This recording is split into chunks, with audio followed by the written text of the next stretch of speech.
Quand tu veux. Donc Camille Bloomfield qui commence la journée, un mot très rapide. Camille Bloomfield travaille sur la poésie sous toutes ses formes, écriture, performance, numérique, slam, recherche. Maîtresse de conférences en littérature à l'université Paris-Cité, autrice de Raconter l'Oulipo chez Honoré Champion. Ses recherches récentes portent sur les manifestes en littérature et en art, la traduction comme pratique créative expérimentale et la poésie sur Instagram. Elle est également poétesse, active sur ce réseau, et il me semble que le titre de sa communication est affiché depuis un certain temps, donc je ne dirai rien là-dessus. Il est affiché depuis un certain temps.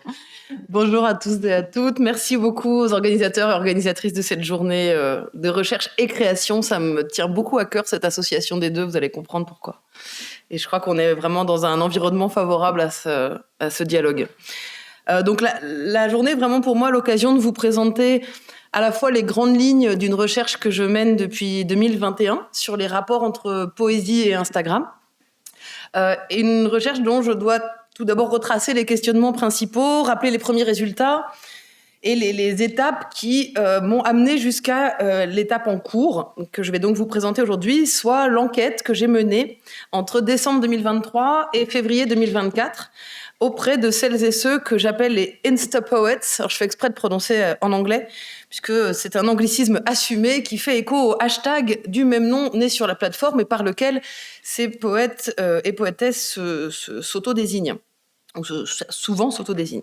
Donc ce seront des tout premiers résultats presque frais du jour, c'est à peine une figure de style, mais presque des données brutes que j'ai pu produire grâce à cette enquête, mais j'ai à peine eu le temps de les analyser encore puisque l'enquête c'est fini là vraiment fin février. Donc des résultats qu'il faudra largement affiner, corriger, interpréter. Donc je vous demande par anticipation beaucoup de bienveillance quant à l'aboutissement de ce que je vais vous présenter. Et voilà, l'idée c'était d'ouvrir aussi au dialogue. Donc je suis très très ouverte à vos retours, avis, pistes d'interprétation, etc.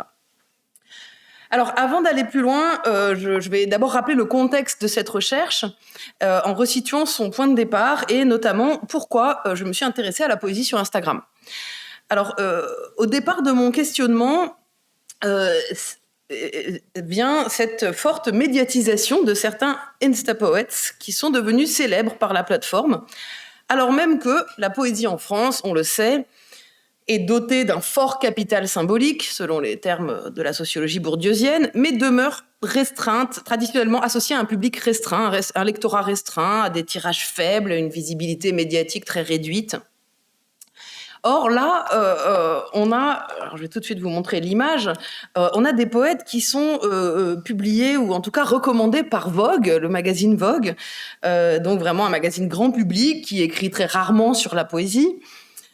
Donc cette médiatisation d'abord m'a intriguée et puis le fait qu'elle semble se traduire par un succès commercial puisque les livres les plus connus des Instapoètes anglophones notamment qui sont souvent en fait une collecte de leurs publications sur Instagram se vendent bien. C'était l'exemple le plus connu, c'est celui de Rupi Kaur dont on parle toujours et qui a quand même atteint les 3,5 millions d'exemplaires pour Milk and Honey et qui est traduit à ce jour en 40 langues le recueil. Donc voilà, donc là où normalement la poésie représente un pourcentage infime du marché de l'édition, on se demande aujourd'hui si les poètes vont devenir les nouveaux influenceurs du champ littéraire ou en tout cas du champ commercial, puisqu'ils attirent les marques et finissent aussi par vendre des produits sur leur compte Instagram, pour certains bien sûr. Donc c'est une reconfiguration pour le moins étonnante de la figure du poète dans ce nouvel espace. Alors je vous mets juste un exemple aussi qui m'a frappée, j'étais tombée là-dessus, c'est une poétesse anglaise qui s'appelle Yrsa Daley-Ward et qui a fait une collaboration avec H&M. Et donc on a dans les vitrines, c'était en 2021, dans les vitrines d'H&M, des vers de cette poétesse qui sont affichés, et puis une petite biographie, rappelant son caractère éminemment inspirant. Donc voilà, on a cette reconfiguration de la figure des poètes, on a cette médiatisation, ce succès commercial. Mais aussi, ce qui m'intéresse, c'est cette mutation de la chaîne du livre, qui n'est pas spécifique à la poésie, qu'on retrouve dans tous les arts, en fait. Une chaîne qui se retrouve comme compressée, puisque une communication directe, pas toujours médiée par les professionnels, les libraires, les diffuseurs, les éditeurs, s'établit à plusieurs niveaux sur les réseaux sociaux entre les artistes et le public. Et donc, ça m'intéresse de savoir si l'auto-édition, l'autodiffusion sont plus pratiquées dans cette communauté qu'ailleurs. Quel rôle jouent les professionnels du livre pour les instapoètes? Est-ce qu'ils veulent encore être édités dans les maisons d'édition papier? Et si oui, comment, où, etc. Et puis, ce qui m'intéresse aussi, c'est les conséquences en fait qu'entraîne cette mutation de la chaîne du livre, puisque les sociologues de la littérature, notamment Gisèle Sapiro, ont montré que les professions artistiques sont formées à ce qu'on appelle un ethos de désintéressement. Un artiste, traditionnellement, ne revendique pas vouloir gagner de l'argent, mais plutôt être reconnu pour ce qu'il fait, donc viser un capital symbolique plutôt qu'un capital financier. Or, du coup, pour moi, il y a un paradoxe, en fait, pour les poètes, à être investis, tout à coup, de ce qu'on pourrait nommer la charge commerciale, voire la charge éditoriale de leur œuvre. C'est-à-dire, en fait, la charge de se promouvoir, de valoriser, de diffuser ses créations et de créer et entretenir un lien avec son lectorat, ou plutôt sa commu, comme on dit dans le langage des réseaux sociaux. Un petit éditeur m'a même confié que c'était presque devenu un critère de recrutement pour lui, le niveau d'activité, la présence, la visibilité sur les réseaux de ces nouveaux auteurs potentiels. Un auteur débutant, invisible, sans compte Instagram, aura donc moins de chances d'être édité dans cette maison que quelqu'un dont on sait qu'il assurera sa propre promotion. Or, beaucoup de maisons de poésie, on le sait, poésie c'est essentiellement des petites maisons d'édition, n'ont pas les moyens de faire une grosse promotion des ouvrages, comme c'est le cas dans le roman, donc sont très intéressés en fait par cette médiatisation assurée par les artistes eux-mêmes. Alors du coup, le paradoxe pour moi, il est là, c'est comment peut-on être à la fois désintéressé et intéressé? Qu'est-ce que ça crée en fait de tout à coup se retrouver avec cette charge commerciale ou promotionnelle? Enfin, plus étonnant encore, à mon avis, c'est cette porosité, ou peut-être supposée porosité, c'est une des choses que j'interroge, des frontières du chant, puisque c'est beaucoup des poètes dits amateurs sur les réseaux sociaux. Alors c'est amateur, c'est le mot est employé ici vraiment sans jugement de valeur. Je m'inscris vraiment dans une optique sociologique, et je vais en reparler, mais d'ailleurs en rapport, disons, avec les travaux d'Olivier Belin, sur la poésie amateur. Donc il y a à la fois cette poésie amateur qui se produit hors des circuits institutionnels, mais qui semble aussi en voie de professionnalisation depuis quelques années. Donc je regarde ça en fait. Est-ce que cette professionnalisation des poètes amateurs est pour autant synonyme de légitimation, de reconnaissance? Et là aussi, on trouve vraiment une séparation en fait très forte entre la presse, qui est plutôt dithyrambique sur la poésie, l'insta-poésie, et de l'autre côté, la critique universitaire, plutôt rare sur le sujet, et souvent un petit peu réservée.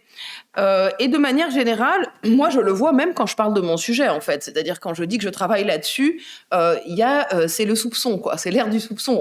On me pose la question de la valeur, c'est toujours la question de la valeur qui est posée aux instapoètes. C'est l'instapoésie est évoquée sous l'angle de la valeur, et moi je perçois souvent beaucoup de mépris, voire de ou de condescendance vis-à-vis de cette production. Alors peut-être ça s'explique par cette hypothèse d'Anne Dugin qui constate que les instapoètes adoptent une esthétique pour partie surannée, je la cite, obéissant à des codes qui sont bien davantage ceux du 19e que du 20e siècle. Et paf l'instapoésie. Elle l'explique notamment par la dichotomie qu'elle observe entre pratique d'écriture et pratique de lecture de la poésie. En gros, ce n'est pas parce qu'on écrit de la poésie qu'on en lit. Il y aurait donc, d'après Anne Dugin, un manque de connaissance des révolutions poétiques du XXe siècle chez une grande partie de ceux qui font la poésie aujourd'hui sur ce réseau. Donc moi, ça me frappe aussi cette accusation à la fois hyper lourde et en même temps qui vient en même temps que ce succès, et le succès et l'explosion, ne serait-ce qu'en termes quantitatifs, de nombre de contes de cette poésie. Donc, j'essaie de comprendre à quoi tient un tel engouement, un tel renouveau de popularité de la poésie de ce genre qui pâtit aussi plutôt en général, en tout cas auprès des jeunes, d'une image désuète, voire ringarde. Alors, les questions, il y a plusieurs hypothèses. Est-ce que, sur le plan sociologique, informationnel, est-ce que la poésie bénéficierait de façon collatérale de l'engouement général pour les réseaux sociaux numériques ? Est-ce qu'elle, par ce lectorat plus large, plus jeune, moins professionnel, est-ce qu'elle serait en train de renouer avec son statut d'art populaire ? Autre question, est-ce que vraiment il y a un phénomène de renouveau de la poésie, ou est-ce que c'est plutôt un renouveau du chant poétique ? Donc ce ne serait pas vraiment forcément dans les formes que ça se jouerait, mais plutôt dans le fonctionnement du chant poétique. Ou au contraire, est-ce que c'est une illusion et qu'en fait les chants traditionnels et numériques, professionnels et amateurs resteraient au fond très distincts, très séparés ? Donc là aussi, je renvoie aux travaux d'Olivier Belin, notamment le livre « La poésie faite par tous, une utopie en question ». Sur le plan esthétique aussi, est-ce que ce succès serait lié à la prédominance du régime visuel qui est induit par cette application, alors qu'on est dans une ère où le visuel l'emporte souvent sur le textuel ? Je renvoie aux travaux qui ont été évoqués notamment dans l'introduction de cette journée de Lionel Ruffel, d'Olivia Rosenthal sur la poésie hors du livre, de Pascal Mougin sur les rapports entre art contemporain et littérature et design. Ou encore, est-ce l'esthétique de la brièveté qui fait son succès, qui caractérise ses productions dans une époque générale d'accélération, d'intensification ? Là, je renvoie au livre d'Helmut Rosa, Accélération, une critique sociale du temps. Ou alors encore, sur un plan vraiment infocom, information et communication, ce succès a-t-il à voir avec le storytelling de soi attractif que ces poètes et poétesses construisent année après année, puisqu'ils et elles sont en contrôle quasi total de leur identité numérique.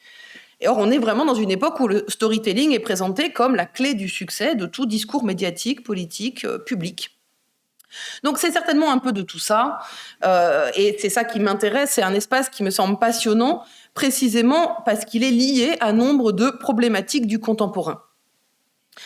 Alors, vous allez me dire, de quoi parle-t-on au juste ? Je vais juste citer cette phrase de Niels Penke, qui est l'auteur du seul ouvrage à ce jour sur la question, et qui s'appelle Instapoetry, Digital Image Texts. Je vous donnerai les références bibliographiques à la fin. Donc Niels Penke parle d'insta-poésie. Donc ce terme, qui est à l'origine un hashtag, décrit en une acception collectivement... il y a un problème dans ma traduction, là, une acception relativement vaste, je ne sais pas pourquoi j'ai mis collectivement, relativement, bref, décrit presque tout ce qui est publié et circule sur Instagram en tant que texte littéraire, mais aussi ce qui est principalement écrit pour être utilisé au sein de la plateforme et conçu et optimisé pour celle-ci. Puisqu'il s'agit désormais de millions de textes, le spectre des formes et appartenances à un genre littéraire est très large. Donc vous voyez comme il évacue presque par nécessité en fait la question du genre littéraire. Donc là c'est vraiment la poésie comme genre englobant presque tout ce qui est publié et circule sur Instagram en tant que texte littéraire. Donc c'est une définition très large dont je me sers, mais que je vais devoir un peu restreindre aussi pour ma recherche, tout en gardant à l'esprit qu'essayer de poser des frontières strictes entre les genres littéraires aujourd'hui n'a plus beaucoup de sens à l'ère contemporaine où l'hybridation générique est devenue quasiment une norme.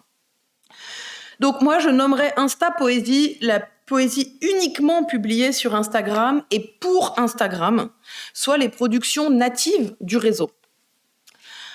Mais ma recherche, en fait, s'intéresse à un corpus un petit peu plus large que l'insta-poésie, puisqu'elle s'intéresse aussi au comportement et posture des poètes et poétesses, même s'ils n'y publient pas leur poésie. Des poètes et poétesses présents sur Instagram, même s'ils n'y publient pas leur poésie. Donc mon objet est plutôt poésie et Instagram que seulement insta-poésie. Ce qui est sûr, c'est que cet objet échappe, comme tout objet nouveau, et comme la twitterature ou la littératube échappe aux catégories traditionnelles d'analyse. C'était une des phrases aussi de Niels Penke dans son ouvrage. Ni ce nouveau phénomène, ni ses représentants ne s'expliquent par eux-mêmes, ni ils peuvent être compris et expliqués à l'aide des catégories et critères traditionnels. Il faut donc inventer de nouveaux outils. et inventer en fait sa méthode. Donc j'ai passé beaucoup de temps à ça, c'est pour ça que j'arrive seulement à peu près au moment des résultats, c'est que j'ai passé beaucoup de temps à inventer ma méthode pour essayer d'aborder cet objet d'étude. Donc d'abord, se positionner au croisement des disciplines, ça me semble indispensable. Donc là, on touche à la fois des questions d'humanité numérique, puisque c'est un corpus numérique, donc avec ses spécificités, c'est-à-dire c'est un corpus changeant. Alors, pour vous donner un exemple très concret, entre le moment où j'ai commencé ma recherche et maintenant, il y a beaucoup de comptes qui ont disparu. Et puis, il y a des postes qui ont disparu. Donc, c'est une temporalité qui n'est pas du tout celle de la recherche, quoi. Une temporalité beaucoup plus rapide que celle de la recherche. C'est un corpus multimédiatique, donc il faut avoir recours aux grilles d'analyse des autres médias que le texte, puisque c'est beaucoup de sons, de vidéos, d'images, pas juste du texte. La spécificité aussi de ce corpus numérique, c'est que pour moi, il y a un risque qu'il soit un petit peu enfermant, puisqu'en fait, on dépend beaucoup de l'algorithme.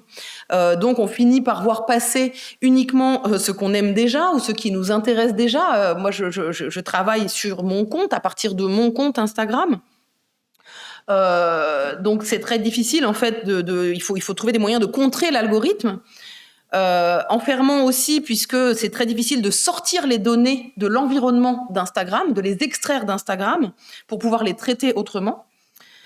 Donc des outils à mobiliser qu'il faut sans cesse renouveler. Moi, j'ai beaucoup travaillé avec des captures d'écran, par exemple. J'ai travaillé aussi avec le data scraping, qui est une méthode de collecte, de récupération automatique des données. Mais c'est une méthode qui a été en fait inventée pour le marketing et qui est plus ou moins légale. Enfin, bon, on est obligé de bidouiller en fait pour essayer de récupérer des données. Donc là, le data scraping me permet de récupérer les données publiques sur certains comptes, des données quantitatives telles que le nombre d'abonnés, le nombre de likes, etc., le nombre de commentaires. J'en reparlerai.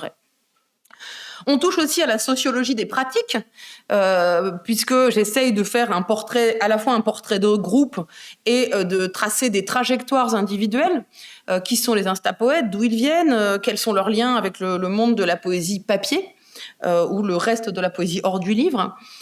Quels sont leurs profils, mais aussi les questions de consécration, d'organisation du chant. Il y a par exemple un prix de poésie, qui est le prix du puits poétique, qui concerne uniquement les poèmes publiés sur Instagram, donc des nouveaux outils de consécration, de reconnaissance, mais aussi des revues qui s'intéressent particulièrement à ce corpus. Et ça commence des éditeurs qui viennent aussi chercher les poètes sur Instagram. Et puis, ce que je vous ai déjà un petit peu dit, cette question de la cohabitation entre poésie dite amateur versus poésie dite professionnelle. Donc là, il y a tout un champ de recherche qui m'intéresse là-dedans. Et c'est là-dedans que s'inscrit mon enquête, en fait, un petit peu dans ce champ-là, fabrication de données quantitatives et qualitatives. On touche aussi, il faut que j'aille un petit peu plus vite, mais les questions de design et littérature, l'influence, moi ce qui m'intéresse c'est l'influence du design d'Instagram et notamment du design UX et UI. Donc UI c'est l'interface, le design d'interface, et UX c'est le design, c'est l'expérience utilisateur. Donc comment la plateforme conçoit en fait une expérience utilisateur et comment les poètes souvent détournent cette expérience utilisateur. Pour faire quelque chose d'intéressant, je vous donne juste un petit exemple rapide pour vous illustrer mon propos. La question des stories, par exemple. Comment est-ce que les stories, qui ne sont pas des espaces au départ dédiés à la poésie ou à la création, sont réinvestis parfois par les poètes. La question du design m'intéresse aussi pour justement tout le travail qui est fait par les poètes sur l'identité visuelle, à la fois de leurs murs, de leurs contes, mais aussi des productions poétiques elles-mêmes. Voilà, on touche aussi les questions un peu plus purement littéraires de forme et genre littéraire. L'insta-poésie est-elle un genre ? Est-ce que c'est de la littérature numérique ? Vous en avez dit un petit mot et c'est une vraie question pour moi. Est-ce que ça s'inscrit dans ce que Leonardo Flores appelle la 3e génération de littérature numérique, c'est-à-dire celles et ceux qui publient sur l'espace numérique avec des outils numériques en vue d'un public numérique uniquement, mais qui ne nécessitent pas de compétences techniques particulières comme pouvait l'être la littérature numérique dans les années 80-90. Voilà, est-ce qu'il y a des thèmes, des contenus propres à cette littérature ? Et puis enfin, une approche politique. Là aussi, ce qui m'intéresse, ce sont les hiérarchies implicites dans le champ littéraire et la manière dont et les questions de visibilité en fait des minorités ou des personnes minorisées et la manière dont cet espace me semble retourner en fait les traditionnelles hiérarchies, les hiérarchies traditionnelles dans le champ papier. mais aussi cette question de la valeur qui est toujours posée à cette Insta Poésie, et peut-être justement le lien, est-ce qu'on pose cette question de la valeur parce que ce sont des personnes qui ne sont pas d'habitude en situation dominante dans le champ de la poésie papier qui publient sur Instagram. Donc là, il y a quelque chose aussi à nouer, à mon avis, d'intéressant. Alors, très rapidement aussi, les étapes de ma recherche. Donc, d'abord, ma propre pratique de poésie, c'est parti de là. Vous l'avez dit, je crée mon compte en 2016 sous un pseudo. Je me sens hyper libre. Ça n'a rien à voir avec mon identité d'universitaire. Je peux écrire et publier n'importe quoi. Personne ne saura que c'est moi. Donc, une grande liberté. Je m'abonne à des comptes de poètes.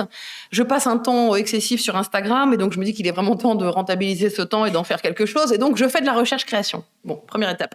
Deuxième étape, je crée une base de données sur Excel, que je remplis d'abord à la main d'une centaine de comptes, avec pour critère qu'un compte, pour être éligible, à la base, doit avoir publié ou publié des contenus exclusivement sur Instagram. Donc ce n'est pas juste de la promo de contenus publiés ailleurs. Je vois ça fait déjà je vais passer très très vite. Donc c'est ensuite la troisième étape. Je m'intéresse justement au réseau de soi. Donc je fais un premier portrait de groupe des Instapoètes. Notamment, j'étudie les liens qu'ils tissent entre eux et avec d'autres réseaux grâce à plusieurs comptes, souvent à une présence de soi en réseau sur la toile. Donc je distingue notamment les Instapoètes natifs, donc ceux qui viennent à la poésie sur ce réseau versus les Instagrammeurs confirmés qui, eux, viennent à la poésie en second lieu versus les poètes qui arrivent du champ de la poésie et se mettent ensuite dans un second temps à publier sur Instagram. Donc on a vraiment différents types de profils. Sachant aussi qu'on a différentes origines disciplinaires, puisque les Instagrammeurs confirmés qui arrivent à la poésie souvent arrivent d'un autre champ artistique, de l'illustration, du design, de la photo, voire du street art. Je regarde aussi dans cette recherche la manière dont beaucoup s'autonomment selon les usages du web par des pseudos qui adoptent une syntaxe parfois prénom plus élément en rapport avec la poésie. Par exemple, les comptes Enya Poésie, Mauna Vivre de sa plume, Marivé Poète, Anaël Poésie, comme si la poésie tout à coup faisait office de nom de famille. Mais ça ne tient que le temps de la publication en ligne, et dès qu'on passe à la publication papier, on retrouve la syntaxe prénom non civil. Voilà, on observe aussi une grande mise en avant du corps par les photos, donc une figure à nouveau, réincarnée du poète ou de la poétesse, au plus loin de la textualité extrême prônée dans les années 70. Voilà, donc on constate aussi une cohabitation des générations, un renversement de la hiérarchie habituelle. Les comptes les plus suivis sur Instagram ne sont pas les comptes des poètes les plus connus ou les plus âgés ou les plus reconnus dans le champ papier. Je regarde en fait un classement des comptes les plus suivis. C'est vraiment l'inverse qui se produit. Les poètes les connus, reconnus dans le champ littéraire arrivent en 8e, 9e position dans ma base de données des comptes les plus suivis. Donc ça, je trouve ça hyper intéressant. C'est vraiment d'autres codes, un autre écosystème. Enfin, étape 4, design et littérature. Là, je m'intéresse donc à ce détournement des espaces de la plateforme. Juste vous donner un chiffre que j'ai tiré de cette base de données. 78% des comptes intègrent, en plus des textes, de la photographie ou de l'illustration, pour la plupart produits par les auteurs et les autrices des comptes. Donc ce sont rarement des professionnels de la photo qui se mettent à écrire de la poésie, mais plutôt des poètes amateurs qui se mettent à faire de la photo ou qui accompagnent leurs textes de photo. Donc le texte poétique est toujours accompagné de dessins, de visuels, etc. Enfin, l'étape 5, j'y arrive à cette enquête. Donc là, ce qui m'intéressait, c'est essayer de compléter ce que j'observais moi-même par la parole des concernés, comme on dit.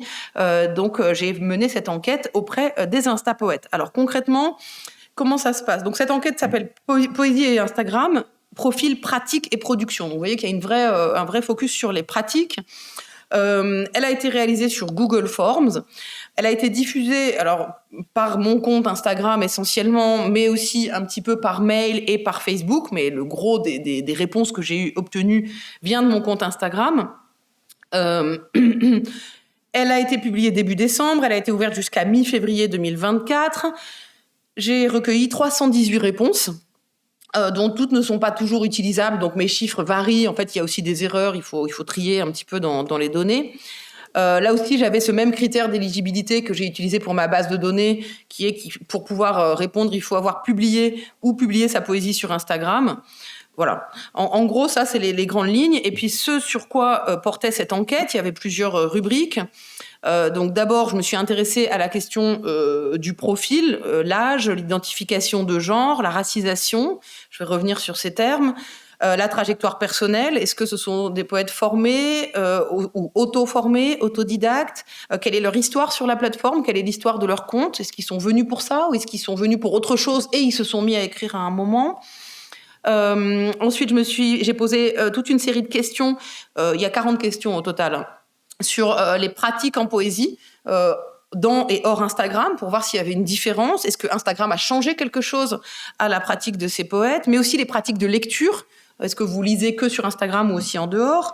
Les lives, comment fréquentez-vous la poésie? Est-ce que vous la fréquentez en live, dans des scènes ouvertes? J'ai remarqué qu'il y avait un lien très étroit entre des pratiques de poésie hors du livre qui se passent justement dans les scènes ouvertes, par la performance, etc. et la poésie sur Instagram. Ce sont des écosystèmes qui communiquent entre eux. Voilà, est-ce que vous achetez des livres, etc. Enfin, voilà, je me suis intéressée aussi aux comptes, évidemment les contenus des comptes, la fréquence des publications, mais aussi l'évolution de la pratique. Est-ce que Instagram est un tremplin pour ensuite aller publier ailleurs? Et c'est un peu ce que je constate, c'est-à-dire que beaucoup se servent d'Instagram au début, et puis quand ils n'en ont plus besoin, arrêtent de s'en servir. Et je dois dire que c'est un peu mon cas aussi. Je me prends comme objet d'étude dans cette histoire. Et je publie beaucoup moins qu'au début, puisque maintenant j'ai d'autres espaces en fait de publication qui sont possibles. Et puis ce rapport à la publication aussi m'intéresse beaucoup. Est-ce que le livre est encore un horizon désirable? Est-ce qu'il y a encore cette idée que l'édition papier est plus légitime, plus intéressante? Et puis quelles modifications on fait entre ce qu'on va publier sur Instagram et la version livre qu'on va en tirer après? Voilà, et puis voilà, je m'intéresse aussi aux liens avec les autres réseaux sociaux. Donc aujourd'hui, je vais juste vous parler de 2 points, le profil et l'âge. Le profil et la trajectoire personnelle. Donc là, je vous montre en fait les données que j'ai produites, sachant, comme je vous disais, que j'ai à peine eu le temps de les analyser. Donc là, d'abord, je me suis demandé en fait s'il y avait une homogénéité générationnelle ou pas, et quelles étaient les tranches d'âge dominantes sur Instagram. Alors d'abord, sur 315 réponses valides, on trouve des gens de 17 à 78 ans. Je trouve ce 78 ans très intéressant. J'ai regardé qui c'était. C'est Liliane Giraudon, qui est une poétesse très reconnue dans le champ de la poésie papier, hors du livre. Alors, sans Liliane Giraudon, si on enlève Liliane Giraudon, juste pour voir, on a des réponses quand même qui vont de 17 à 64 ans. Donc, c'est un empan large qui prouve que ce ne sont pas que des jeunes qui publient sur Instagram. Alors, la moyenne d'âge des répondants est de 35,6. C'est plutôt jeune, mais c'est un petit peu plus âgé que la moyenne d'âge. Alors, j'ai juste trouvé la moyenne d'âge des influenceurs sur Instagram qui était 28,8. Donc, c'est un petit peu plus âgé que la moyenne d'âge des influenceurs sur Instagram. Et puis, évidemment, beaucoup plus âgé, pour vous donner une idée, des utilisateurs de TikTok qui sont de 23 ans en moyenne. Donc Instagram, c'est vraiment le réseau social des trentenaires et des quadragénaires, il me semble. Et puis si on regarde un petit peu le graphique, là, vous voyez que par exemple, voilà, les gens qui ont le plus répondu, on a eu 18 personnes qui ont répondu qu'ils avaient 31 ans. Ensuite, on a eu 16 ont répondu qu'ils avaient 28, 16 avaient 26, 14 ont 25, 14 ont 29 ans. Donc 60 répondants ont entre 25 et 29. Donc voilà, on est quand même, disons, il faudra affiner un petit peu et faire vraiment et voir par tranche d'âge. Mais on a, disons, essentiellement autour de la trentaine et un bloc assez intéressant là, à 47 ans. Je sais pas pourquoi, il y a 37 personnes 13 personnes de 47 ans qui se sont inscrites, qui ont cet âge-là sur Instagram. Je ne sais pas pourquoi il y a ce pic à cet endroit-là, donc il faudra croiser ces données aussi avec la donnée de genre. Ça m'intéresse par exemple de voir s'il y a un lien entre les deux données. J'ai pas encore fait cette recherche-là. Et voilà, et produire une visualisation par tranche d'âge. Alors, Je passe. Oui, voilà, ça a donné ça, la visualisation, mais bon, on n'y comprend rien, donc je la passe très vite. Je la trouve très belle, je voulais la montrer quand même, mais elle sert à rien. Elle est là à des fins purement esthétiques. Alors, la question du genre était très délicate, mais m'intéressait beaucoup et me semblait importante à ne pas éluder. Sujet délicat puisque les catégories anciennement utilisées pour définir le genre ne suffisent plus face à la fluidité des identités de genre constatées aujourd'hui. Donc j'ai beaucoup, j'ai beaucoup reformulé la manière dont je pouvais poser cette question dans ma tête. Ça a été un des points les plus compliqués. Et donc j'ai laissé la possibilité de cocher plusieurs cases. Par exemple, donc il y avait femmes, hommes. Donc d'abord c'était comment vous identifiez-vous. Donc c'était vraiment une manière de donner la possibilité à ces poètes et poétesses de décider en fait de la manière dont ils voulaient être perçus sur la question du genre. Et puis avec la possibilité de cocher plusieurs cases ou de ne s'identifier à aucune de ces options. Enfin bon, j'ai essayé vraiment d'avoir une question très ouverte. En fait, l'hypothèse que je voulais vérifier et que pour l'instant, les premières données que j'ai réussi à récolter confirment, est qu'il y a beaucoup plus de femmes et de personnes queer sur Instagram, et en général de personnes minorisées, disons, que dans le champ de la poésie papier. Et c'est une donnée qui est en fait inversement proportionnelle à la légitimité du lieu de publication. Elle sera à observer et à croiser avec d'autres statistiques. Par exemple, j'avais fait des statistiques sur la présence des femmes dans les collections de poésie, Gallimard et poésie chez Flammarion. Et j'avais regardé aussi les statistiques de présence des femmes dans les prix de poésie, prix Mallarmé, prix Goncourt de poésie, etc. Et donc on voit que là, c'est vraiment très, très inversement proportionnel en fait. Et ça m'intéressait parce que, alors, je vais quand même vous montrer mon petit camembert, ça m'intéressait parce que justement je crois que les réseaux sociaux, le numérique reste un espace relativement informel, un espace alternatif, et que c'est à ce titre-là qu'il y a une plus grande visibilité des personnes queer ou des minorités de genre. Donc là, vous voyez par exemple que 6 personnes ont préféré ne pas répondre, 11 personnes ont donné d'autres réponses que je vais vous montrer après, qui sont intéressantes en fait vraiment dans ce questionnaire. Les détails de la réponse autre sont toujours hyper intéressants, mais ce qui est évident, flagrant, c'est qu'on a 205 femmes qui ont répondu pour 85 hommes. Donc là, le chiffre est très parlant, quoi. On voit tout de suite. Et puis donc 205 réponses pour 311 personnes qui ont répondu, et présence importante aussi des personnes queer dans lesquelles on peut inclure hommes trans, femmes trans, genre fluide, non binaire, puisqu'au total on a 49 réponses. Donc je peux pas faire des pourcentages là parce que parfois les réponses s'additionnent, hein. Certains peuvent avoir coché par exemple homme et homme trans, selon s'ils voulaient s'identifier comme l'un ou comme l'autre. Donc c'est pas des pourcentages, mais les chiffres bruts sont assez intéressants. Alors, je passe à mon autre sujet. Alors oui, quand même, je vous laisse juste pour vous les réponses rassemblées dans autres que je trouvais intéressantes. Mon autre sujet qui est hyper délicat, parce que je ne suis pas du tout spécialiste de ces questions, mais ça me semblait aussi un aspect que je ne pouvais pas négliger, c'était la question de la racisation. J'ai été frappée, en effet, dans ma fréquentation des Instapoètes par le nombre de personnes racisées qui s'exprimaient sur le réseau et qui portaient dans leur poésie des questions en lien avec les sujets décoloniaux, afroféministes, militants. Il y a beaucoup cette poésie militante qu'on voit moins, il me semble, dans le champ de la poésie papier. Et puis aussi, comme je vous l'ai dit tout à l'heure, le fait que les corps des poètes soient davantage mis en avant, ça me semble aussi en lien. Mais le terme de racisation est mal connu hors des milieux militants, et je réalise a posteriori que j'aurais dû préciser les choses dès la question en donnant par exemple une définition minimale de l'expression personne racisée. Parce que j'avais posé la question comme ça, comment êtes-vous perçu socialement ? Donc en insistant vraiment sur la construction sociale en fait de la perception, et en permettant aussi de commenter la réponse. Avez-vous quelque chose à dire en ce sujet en lien avec votre pratique de la poésie ? Alors voilà, là par exemple, je vous donne une définition. C'est un terme, en fait, il y a toute une recherche sur le sujet, j'ai pas le temps de développer, mais en gros, ça vient d'une sociologue, Colette Guillaumin, dans les années 70, qui forge le concept de racisation pour désigner le processus par lequel les membres du groupe dominant, les racisants, définissent les membres d'un groupe dominé, les racisés. Mais là, je vous ai mis une définition plus courte, personne qui appartient de manière réelle ou supposée à un des groupes ayant subi un processus de racisation. Donc c'est vraiment l'effet de la construction sociale, un processus politique, social et mental d'altérisation. Alors, moi, j'avais pas mis cette définition-là, donc énorme malaise dans les réponses à ma question. 10% quand même, donc 1% préfèrent ne pas répondre, bon.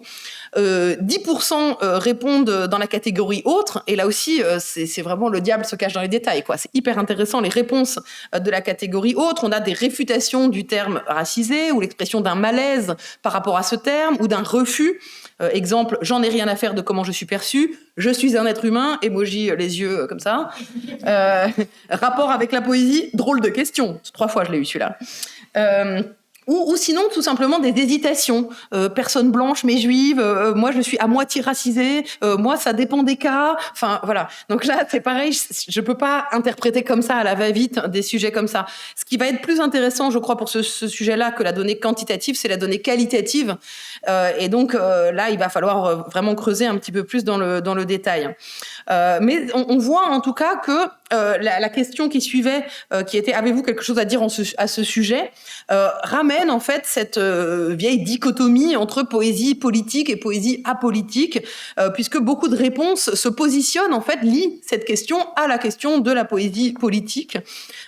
Donc on trouve des réponses, par exemple, comme que la poésie ne se préoccupe pas des modes, ni des politiques, ni des idéologies. Donc cette idée d'une poésie déconnectée, disons, ou éloignée de la politique et de l'idéologie.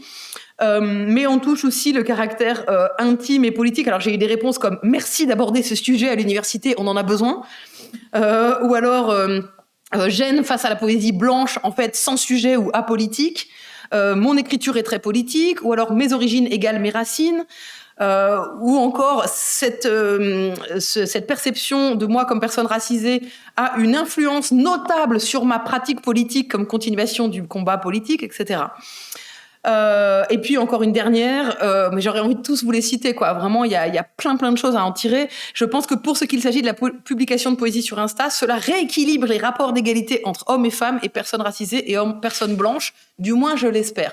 Alors, est-ce que tout ça est un biais du fait que je suis obligée de toujours me rappeler de ça, en fait, que ce sont des comptes qui viennent par mon compte, que j'ai trouvé via mon compte, et que donc forcément l'algorithme m'a proposé des comptes peut-être plus en rapport avec mes idées, mes hypothèses. Il faudra aussi nuancer ça. Bon, ça fait 35 minutes que je parle, j'avais droit à 30 minutes. Donc je vais passer les derniers petits camemberts, mais juste vous les montrer. C'était la question de la formation à l'écriture. Juste vous montrer un détail que je trouve hyper intéressant. Là, je voulais voir justement la trajectoire. Est-ce que on est encore dans le mythe du poète inspiré, talentueux de naissance, qui n'a pas besoin de formation puisqu'il a sa plume pour lui et son papier, ou est-ce que, au contraire, la vogue des ateliers d'écriture, la conception de la poésie comme quelque chose qui peut s'apprendre, le fait qu'il y ait des masters de poésie, de création littéraire qui se soient développés, a un petit peu contribué à changer cette approche, cette vision du poète. Alors là, c'est très intéressant. Avez-vous une formation en lien ? 50% oui, 50% non. Je passe très vite. Je me suis demandé aussi si ça pouvait être une formation en lien avec d'autres pratiques artistiques, puisque ce sont des poètes qui sont souvent au carrefour de plusieurs pratiques artistiques. Plutôt non, mais enfin, on a quand même 37% qui répondent oui. Laquelle, je ne vais pas revenir là-dessus, là on n'a plus tellement le temps, mais alors là, ce qui m'a fait vraiment marrer, c'est que après avoir tous répondu, ou 50% avoir répondu qu'ils étaient autodidactes, qu'ils avaient une formation en poésie, à la question « Êtes-vous autodidacte de la poésie ?», 87,7% ont répondu « Oui ». Donc là, il y a vraiment quelque chose à analyser. C'est comme si ces formations, peut-être n'étant pas des diplômes, n'ayant pas un caractère formel, ne pouvaient être considérées vraiment comme des formations. En fait, on se rend compte dans les réponses aussi de la catégorie autre, là, cette fameuse catégorie, que en fait, ce sont souvent des formations informelles. Certaines me parlent même d'une mère journaliste et autrice, donc un environnement familial formateur, ou un apprentissage par les pairs. Certains répondent que leur formation, c'est la fréquentation d'autres instapoètes, etc. Voilà, je passe sur l'ancienneté sur le réseau. J'ai pris trop de temps, si vous voulez, on en reparlera dans la discussion. Mais en gros, alors du coup, est-ce que je peux vous faire une conclusion ? Non. Il y a encore beaucoup trop de travail à faire avant de pouvoir conclure. Ce serait trop casse-gueule. Je ne me lancerai pas là-dedans. Je vous ai présenté à peine les données que j'ai pu produire sur 9 questions sur les 40 que j'ai encore à traiter. Et en plus, j'ai traité essentiellement les données quantitatives pour l'instant, mais pas les données qualitatives encore. Simplement pour vous donner les pistes de la suite de cette recherche et ouvrir un petit peu la discussion, je vous disais que je m'intéressais à l'évolution dans les pratiques, donc la manière dont Instagram est tremplin et la manière dont le rythme des publications en fait ralentit à mesure que les poètes deviennent plus connus et publient de plus en plus en dehors de la plateforme, voire s'arrêtent complètement, ou sont transformés, il y en a plus de posts mais uniquement des stories. Enfin, le rapport à la publication, je vous l'ai dit, la transformation de l'Insta-poème en vue de la publication, ça c'est clairement des modifications. J'ai vu dans les réponses, j'ai commencé à regarder, ce sont des réponses, il y a des transformations de tout ordre, de mise en page, de vocabulaire. Donc il y a un vrai travail en fait qui est fait entre la publication en ligne, qui devient une publication provisoire, et la publication papier qui devient la publication définitive. Et enfin, la porosité des pratiques, puisque par exemple, je vois que beaucoup publient autant dans les revues papier que dans les revues en ligne, et donc l'espace des revues comme un lieu de rencontre de ces univers me semble intéressant à analyser. Voilà, j'ai trop parlé, je suis désolée, mais merci pour votre attention.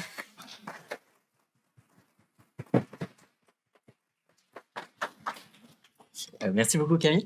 Est-ce qu'on a le temps pour des questions du coup? Est-ce qu'on garde ça pour un moment, une pause? Je sais pas.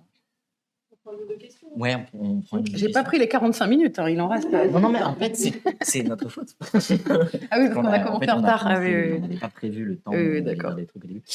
Voilà, bon. Donc non, c'était pas. Merci.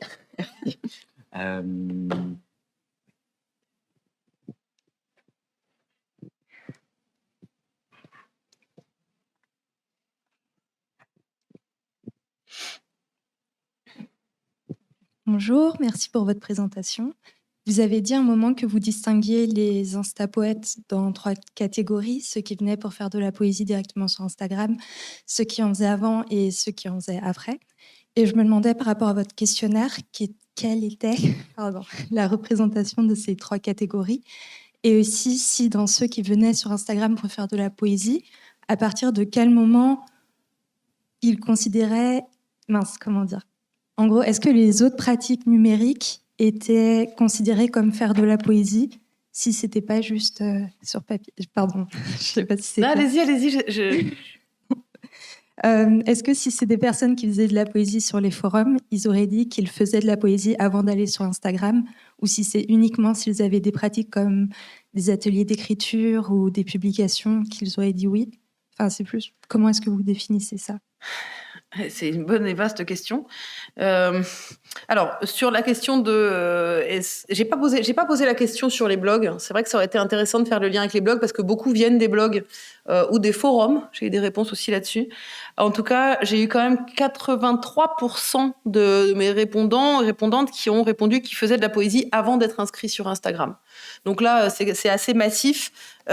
Et qu'ils écoutaient de la poésie ailleurs, qu'ils achetaient des livres de poésie. Ils avaient une pratique de poésie, disons, bien avant Instagram. Donc voilà, il y a aussi cette question C'est difficile de répondre à votre question parce que justement, j'ai pas encore traité tous ces aspects. Mais ce que j'ai noté aussi et qui rend un peu difficile l'analyse, c'est que beaucoup ont plusieurs comptes en fait, et donc ont un compte de poésie, donc écrivent sous un pseudo en poésie, et un compte qui est plus de quotidien, etc. Mais parfois justement là aussi il y a une porosité. Ça se mélange un petit peu, et notamment dans ce qu'on appelle les dumps, les photo dumps. Donc c'est en fait, je sais pas, vous voyez ce que c'est. C'est juste une série de photos. Par exemple, le dump de la semaine ou le dump du mois de février. On va mettre une sélection de photos de février. Et là, il peut y avoir un côté presque poétique à cette sélection qui souvent mélange des souvenirs, mais aussi des choses intéressantes qu'on a croisées, et souvent qui sont commentées aussi de façon un petit peu poétique. Donc...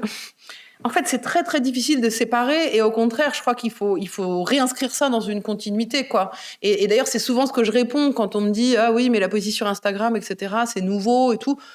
Non, ça s'inscrit dans une longue tradition, et vous avez raison, qui vient pour beaucoup des blogs. Par exemple, si on prend Kiemis, qui est une autrice... très connue sur les réseaux sociaux. Elle s'est d'abord fait connaître sur son blog Les Bavardages de Kiemis. Elle a construit sa communauté, son lectorat sur son blog, et ensuite elle a migré sur Facebook, Instagram, je ne sais plus lequel en premier, et sa communauté a bougé avec elle en fait. Donc je sais pas, je réponds qu'à moitié à votre question, mais ça va. Ok.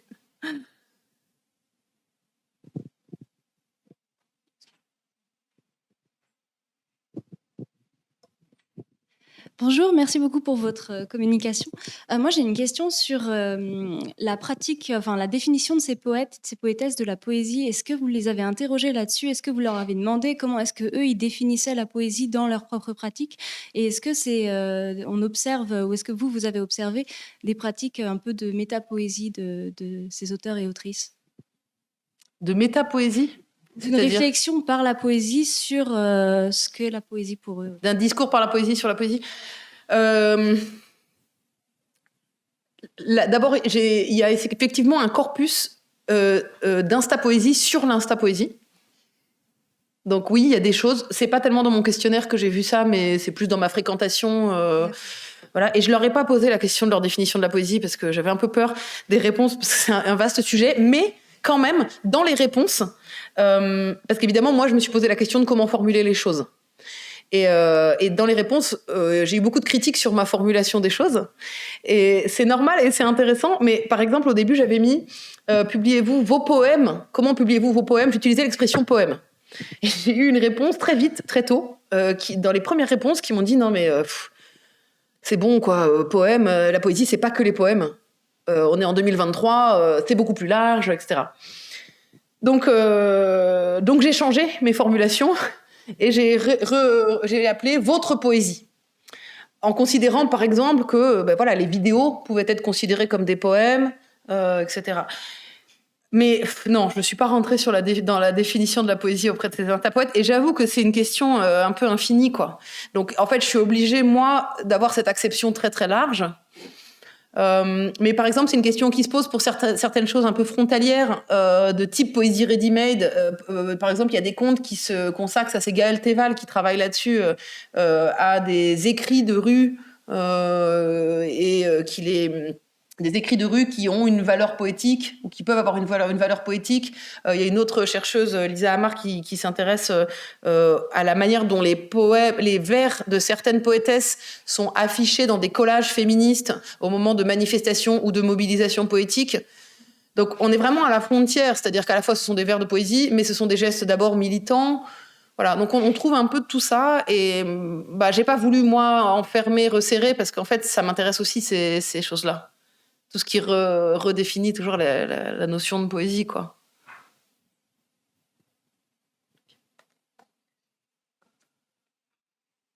On va peut-être s'arrêter là. Bon. Il y a quelqu'un qui fait des grands gestes. Ouais.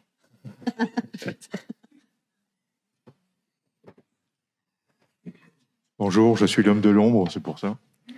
Je suis arrivé un peu en retard, mais bon, c'est une question assez générale. Est-ce que le support influe sur l'écriture et comment ? Ah bah oui, ça c'est un des gros sujets. Pour vous répondre très brièvement, sur la brièveté d'abord, puisque même si l'écriture dépasse un slide, donc une image par poste, on peut aller jusqu'à 10 images par poste. Il y a assez peu d'effets de sérialité, comme on peut en avoir sur Twitter, avec des textes qui se développent sur le long terme. Ça arrive, mais c'est très court. En fait, c'est vraiment des formes brèves. L'intermédialité, ça c'est l'autre grand sujet. J'ai plus ma statistique là, mais enfin, c'est vraiment une grande majorité des textes qui mêlent de la photo ou de l'illustration, ou voilà. Et la chose que je dois encore déterminer, justement, en épluchant les réponses à mon enquête, c'est les thématiques. Est-ce que les thématiques diverses sont diverses ? Et j'ai l'impression, mon hypothèse, mais qui reste à vérifier, hein, c'est que justement, il y a cette présence de cette poésie. En fait, c'est beaucoup autour de l'identité. Ça va avec la question du corps incarné aussi. Et donc, autour des questions d'identité, des positionnements politiques, des questions liées au genre, des questions... voilà, donc ça, j'ai l'impression... qu'il y a quelque chose qui se développe davantage sur Instagram que sur d'autres réseaux. Mais en fait, là où c'est très difficile, c'est que pour pouvoir comparer, il faudrait pouvoir avoir des chiffres aussi sur d'autres réseaux, et j'en ai pas tellement pour l'instant, quoi. Ou même dans la poésie papier, c'est très très difficile. Donc là, je vais partir, disons, de mes connaissances pour répondre, mais voilà, j'ai quand même l'impression qu'il y a des thématiques aussi. Donc celle de l'insta-poésie, les gens qui écrivent sur le réseau, pas énormément, mais il y en a. Mais vraiment aussi une poésie politique qui se développe sur Instagram. Elle existe aussi, évidemment, par ailleurs. Hein. Je ne dis pas que c'est une spécificité d'Instagram, mais proportionnellement, politique, mais qui vient par l'angle de l'identité, du corps, de la monstration du corps, etc.